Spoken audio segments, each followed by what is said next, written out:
tayo ng bawang. Isahin natin dyan. Gawaan natin yung ating alaga ng makain. Kasi wala yung nanay.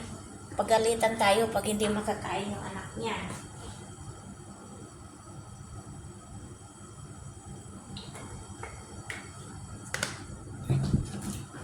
Kaya magluto na lang tayo.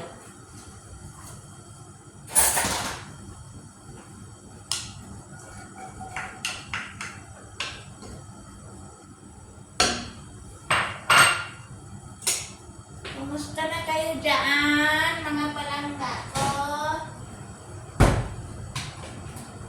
Huwag nga akong tawanan na. Kasi yun ang nakasanay akong palangga. Kasi hindi naman ako palangga.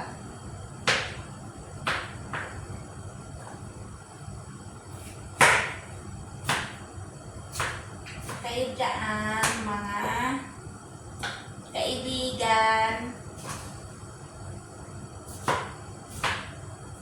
Samahan niyo ako magluto ng pagkain ng Arabo.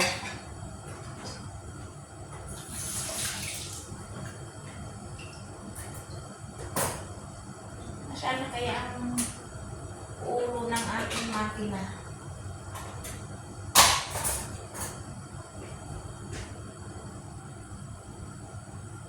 Nawala ang ulo ng ating makina. Nasaan na kaya yun?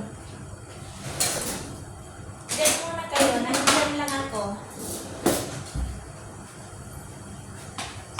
Hanap ko ng ulo. Natanggal kasi ang ulo kasi na ano siya. Na.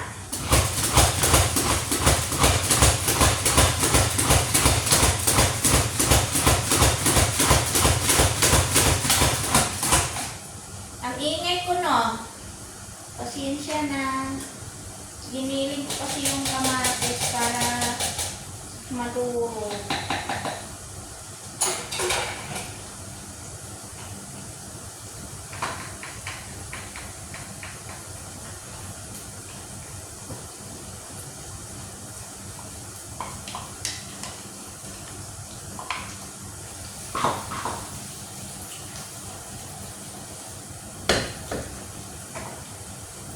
Hindi ko na pinakita sa inyo.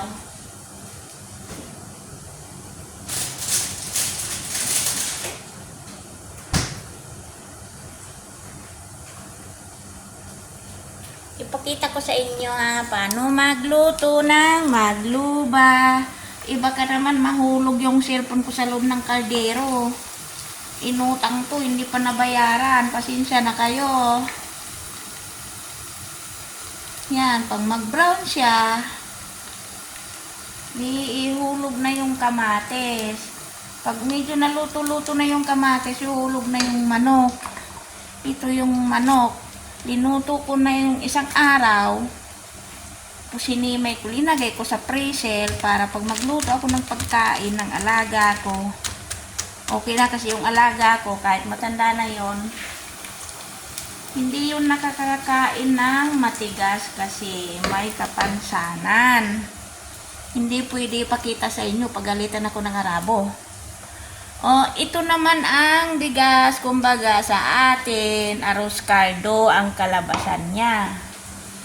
Yun, mga palangga ko.